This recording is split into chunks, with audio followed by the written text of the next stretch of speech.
Herkese salam dostlar. Python'da AI yaradırıq seriyamızın 3-cü bölümünə xoş gəlmisiniz.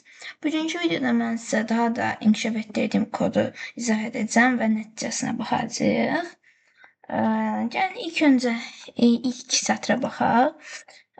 Burada yazılıb from OpenAI, import OpenAI. Bu sətr OpenAI kitabxanasının proqramımıza daxil edir və bu kitabxana vasitəsilə süni intellektlə əlaqə qururuq. Daha sonra C-Line OpenAI API Key açar burada daxil edin hissəsinə baxırıq. Burada OpenAI serverlərinə qoşuluruq. API açarı bizim proqramın OpenAI-ya icazə ilə bağlanmasını təmin edir. Təhlükəsizlik üçün açar sistem dəyişəni kimi saxlanılır. Yəni bunu görmək olmaz. Ona görə mən də burada açar daxil edin yazmışam. Daha sonra gələk AI-ın beyni, yəni sistem prompt hissəsinə baxaq. Bura nədir? Burada message və sən yüksək və s. yəni yazılıb. Bunun mənası nədir? Bu hissədə AI kim olduğunu deyirik. Yəni bu AI-ın davranış qaydalarıdır. Burada onun Azərbaycan dilində danışmasını və ağıllı cavablar verməsini müəyyən edirik. Daha sonra while true. While true nə deməkdir? Sonsuz dövr. Bu print onsuz bu hissəni bilirik. Çap edəcək buranı. While true sonsuz dövr yaratmağa yardım edir. Daha sonra user input daha sonra daxilində sən. Bu mənası nədir? Bu sətr istifadəçinin yazdığı mətni oxuyur və AI-ı ötürmək üçün saxlayır. Daha sonra çıxış əmrinə baxırıq. If user lower və s. Lower deyə bilərsiniz nədir? Lower. Məsələn biz bu sözü əslində biz bura lower yazmasaydıq, bu sözü E hərfi böyük hərflə yazsaydı, biz E hərfini kiçik hərflə yazsaydıq, səhv götürəcəkdi. Amma lower yazmışıq deyə artıq bu böyük də yazsaq, kiçik də yazsaq problem olmayacaq. Daha sonra istifadəçi exit yazarsa deməli ümumiyyətlə proqram dayandırılır. Break'dir, continue'dur, return'dur. Bu bloklar həll edici bloklardır. Birbaşa həll edir işi. Mesajların yadda saxlanılması hissəsinə baxırıq. Burada message append və s. davamı. Bunun hamısını oxusan vaxt artıqcasına gedir.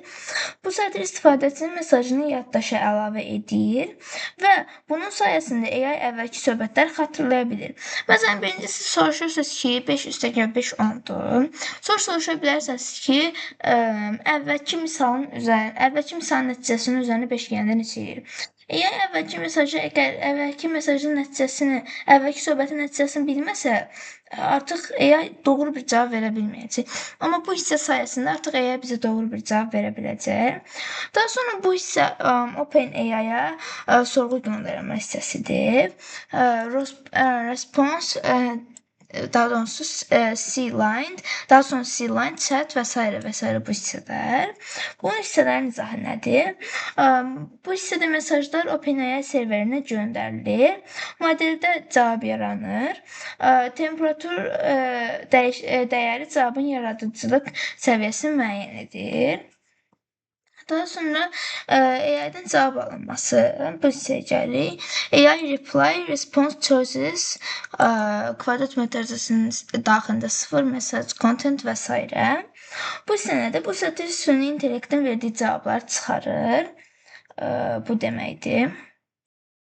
Daha sonra AI-ın cavabını yaddaşa əlavə etmək, yəni AI-ın özünün yaddaşına əlavə etmək hissəsi. Messages append. Burada bir-iki dənə əmr yazılıb. Dəqiqə nə oldu? Burada bir-iki dənə əmr yazılıb.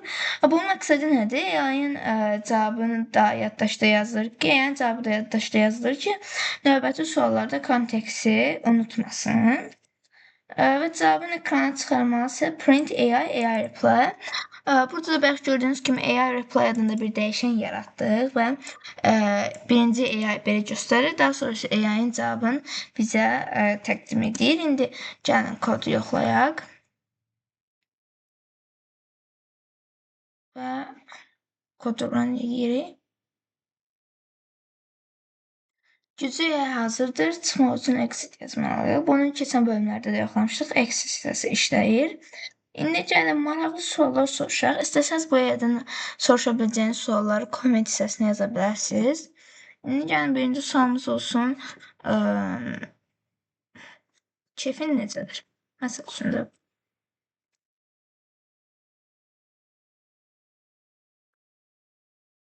Cavabınız nədir?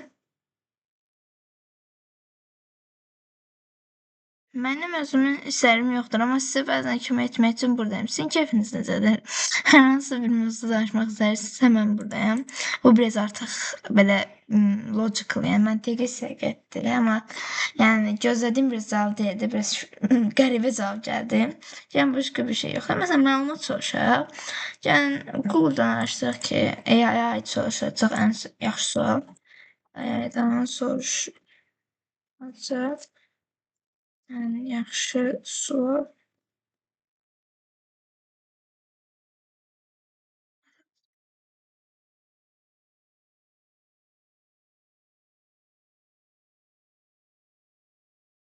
Ola bilər ki, dünyanın, yəni sadə soruşaq, ən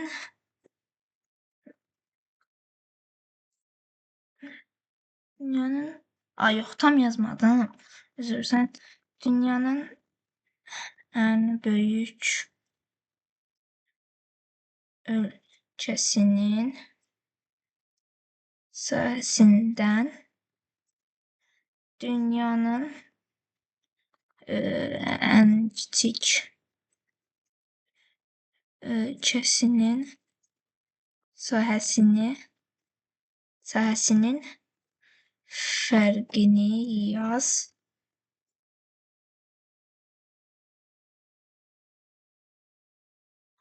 Cavab verdi. Rusiya təxminən 17,1 milyon kvadrat kilometr sahəyə malikdir. Vatikan təxminən 0,44 kvadrat kilometr sahəyə malikdir. İndi onların sahələrin arasında fərq hesablayaq. Fərq Rusiya sahəsi çıxsın Vatikan sahəsi və cavabı bunu verib. Beləliklə dünyanın ən böyük ölkəsi Rusiya ilə ən kiçik ölkəsi Vatikan arasındakı sahə fərqi təxminən bu oldu. İndi gəlin bunu bu sualı digər mənbələrdən soruşaq. Məncə yaxşı sual oldu, qəşəng məzmunlu sual oldu. Məsələn, Google Gemini-dən soruşaq. İnisiativdən özünü soruşmayaq.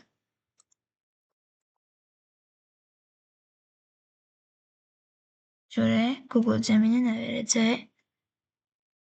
Təxmini hardasa eyni cavab verdilər.